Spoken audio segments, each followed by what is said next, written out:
I feel like everyone's just going to say stupid things because it's not their car. They don't care if it blows up. Yeah. Okay, don't let us know that. I don't care if it blows up. Do what you want. Yeah, I don't care if... No, I do.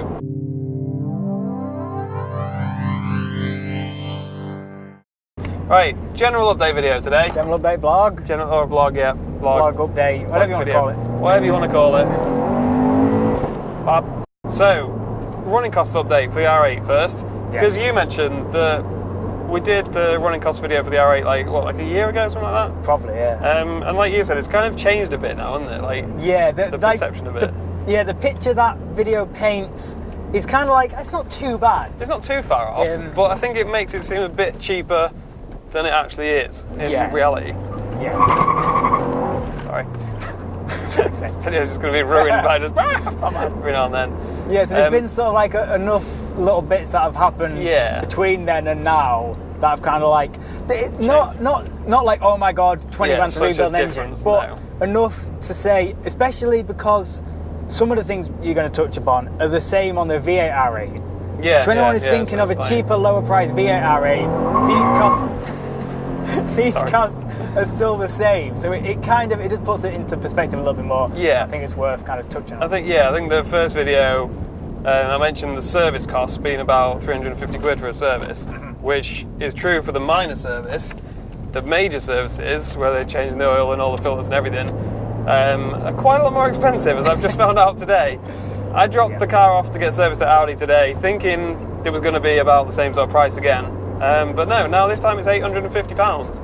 So that's quite expensive for a service, really. So there's that cost, which is a lot more than we thought in the original video. There's, what else was it? Brakes. Yeah. I've since we did that first video, I've had to replace all of the brake pads and all of the brake discs, I think. We've done them all now, haven't we? Yeah, all discs and pads. I think the rear discs have been replaced twice, and they're about £1,000 for both discs. I think that was pads as well. Discs and so pads. I think discs and pads on the rear are £1,000, which again is quite a lot. The front pads, so just the set of front pads for both wheels, is 350 quid, which is a lot for pads. To say you get through them pretty quickly. Quite quickly, yeah. They don't get all the way down to the end of their life. They sort of just start disintegrating before then. Yeah, so if you look at the pad, it looks like it's only half worn. Yeah, you think you've got loads left. But apparently just like the heat of it, especially if you do track days, and this is one thing to point out, is that my wear and tear on it has been a lot higher than some people because I've done a few track days and quite a lot of spirited driving, I guess. So if you're never doing track days and if you just stop pootling around in it or driving fast only occasionally, you probably get a hell of a lot more life out of it than I'm getting. But because of track days and things, brakes especially get a hammering, and tyres on track. And I think it's the same for any sort of supercar, high performance car. Yeah. Because you're travelling at higher speed, so your brakes are getting they're always going to get cooked more. So I think especially for supercars, 5 years or older, they're gonna be looking at a brake replacement at some point. So you've got to factor that into the cost for the service and maybe other things. Tyres, they're about the same sort of cost as they were on the M3, so about 250 quid each, something like that. And the two rear tyres are due. Again, we noticed it was getting a bit slippery, didn't we? Yeah. We were driving around, and every time I accelerated, it started twitching around. There was just a little wobble from the back end. Yeah, it didn't fill you with confidence. We did have a quick look at the tyres, didn't we? And it looked like they were fine, but I think, from what Audi said, I think it was just like on the middle, and obviously we could only see the edge of the tread. I think the middle of the tread has got absolutely down to like legal minimum, pretty much. So, so two new tyres as well, and the service, and they wanted to charge me 60 quid to fill up the little tube that you use to fix punctures with. Oh yeah, like the flat repair. Yeah, which never works because it's like a tenner at Halford. Yeah, it's a rip-off. Yeah, and every time, like I've had two punctures in the R8, and both times that would have not helped at all. So it's not much use really. So I don't want to pay 60 quid just to fill it up. Well, it's not even that it's run out; it's just that it's expired. Which is probably bullshit anyway. It's kind of pointless. What else was there? I think that was it for the Audi costs. The next thing to update is this, the 86. 86. Because we went and got this slightly improved, new fuel system, lightweight flywheel, and some new bushings. So basically, the upshot of that is that lighter flywheel obviously helps general acceleration, but the boost can be increased, so it got remapped. Fensport remapped it again. So it's been remapped more power, basically, yeah.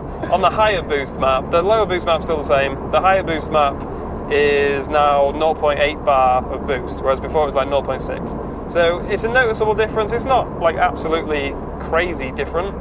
I mean, how do you feel as a passenger? Do you feel like it feels any faster, or is it? That's the thing. Like, I'm not noticing. It's hard to say because there was like a week and a half between driving it. Like, we dropped it off and then picked it up like a week and a half later. Like, I feel like that still pulls quite a bit better than it did before. Yeah. But it's hard to judge without driving it back to back. Like, sure. It's different to me. Like, at first, when we're driving it back from Fensport, I thought it's not that much difference. But now I've driven it for a few days, it does feel quite different to me. Yeah. So, yeah, it's an improvement, especially in, like, third gear. Like, that pulls, like, pretty well. I mean, I won't tell you what speed we're doing now, but it's quite fast. 60, obviously. Yeah, 60 is quite fast. Yeah. Yeah, so that's the kind of update for the 86. It's slightly faster. there's your update. The drive shafts came as well, didn't they? So drive shafts come. They need fitting. We're going to try and fit them with the help of Bald Yoda, of course. So hopefully another mod video. Yeah, because we haven't done one of them for a while. No, we're going to try and film it properly. Yeah, this time. We always film so badly. All our mod videos just end up just a bit of a mess. Really. Yeah. Like, to put it simply.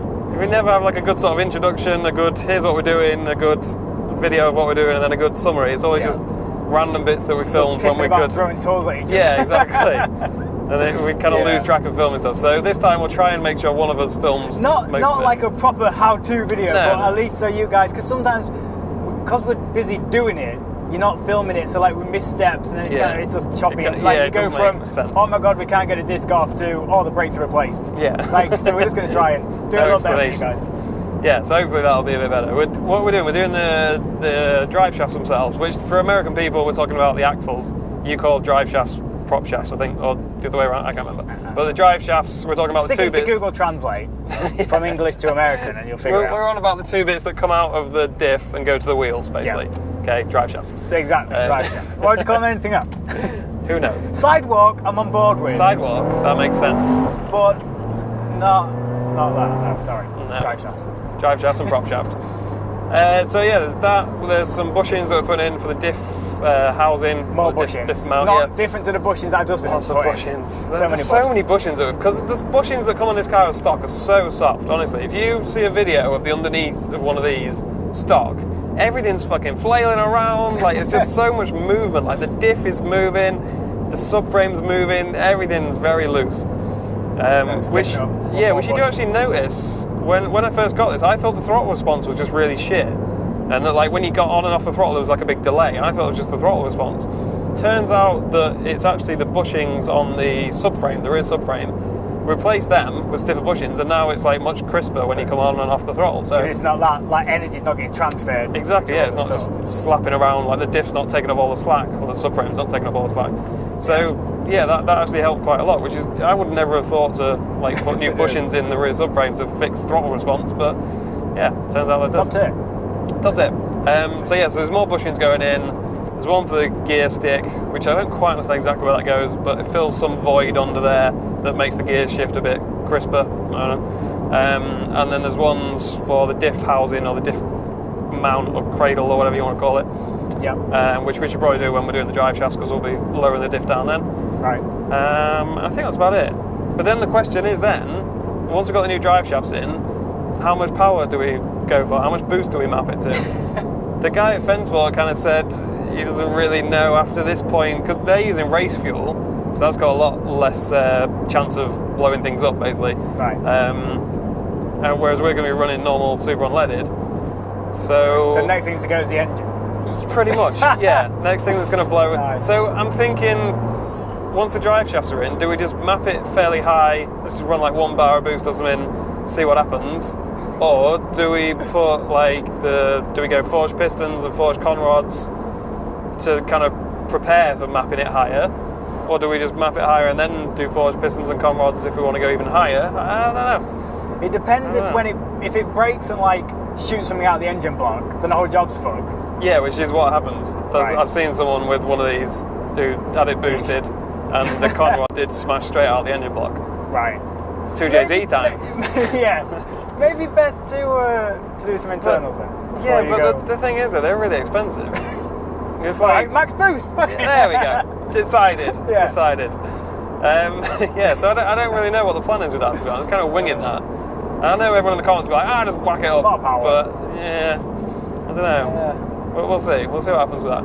First things first. Drive shaft in. Drive shaft. Yeah, that's pretty much it. As usual. Done. We've run out of random shit to chat. Let us know what kind of strategy you think we should go for with the 86. Yeah.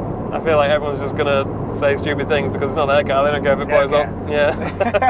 Okay, don't let us know that. I don't care if it blows up. Do what you want. Yeah, I don't care. No, I do. I don't want it to blow up. Do a little bit. I thought I might not care if it blew up. I thought, if the engine blows, stick a 2JZ in it. It's a good excuse. But in reality, I think I'd rather it didn't blow up. Because I've spent quite a lot of money on it. It depends how much a Subaru Boxer engine is. If it's not, yeah. If it's cheaper than forged internals, you might as well blow it up. No, it won't be cheaper than that. The forged internals, I know so they're expensive, but they're still not as expensive as an engine, no. Let's not blow the engine then. Let's not blow the engine. That's the decision that's been made. Yeah. Right, no engine's blowing. We'll just go the thing is, I don't know what sort of power it's running at the moment. Dyno run? Everyone has, I'll get some hate for this, but I don't like the idea of paying money to do nothing. You're not gaining anything from a dyno run, are you? But you want to know exactly how much power it's running. I'm not going to pay for a guy and he'll tell you. I'm not going to pay for someone just to give me a number. It doesn't change the performance of your car. All it is dick waving. But you want to know? You asked the question. I want to know how much power this is running now. No, I said I don't know. I didn't say I want to know. I do want to know, but not to the point where I'd pay. Not especially I might pay a guy 10 quid. I'm not going to pay 100 quid or whatever it is. I think 300-400 quid's a bit excessive. Yeah, just to find out a number that tells you how fast your car is makes no difference to how your car drives, does it? You still get back in your car and it's exactly the same as before you took it. So what the fuck's the point? It's just kind of, especially with this, is we don't know exactly. But what difference would it make? Because anyone who's looking at maybe either. Sorry, that's a piece of shit. Riced car went past us. Maybe someone who has an 86 who's going, do I turbo it or do I buy something else with 300 and something brake horsepower? But horsepower doesn't give you the full story, does it? We've been through this. Just a peak horsepower figure doesn't really tell you that much. All it tells you is at some point that car makes that power. It doesn't tell you for the rest of the rev range. Well, at least you'd know how much power you got per dollar spent. Yeah, I suppose. And I love a good ratio. I love a good ratio, I love a good graph. And if you can plot it, I'm happy to spend 400 quid on it. Yeah, well, you'd pay 400 quid for a graph, wouldn't you? Yeah. Dyno graph. Not a good dyno graph. They have half dynoed. Dyno run. Do they go that low? I don't know if they. Right, I think we should end this there. End this there. Bye. Bye.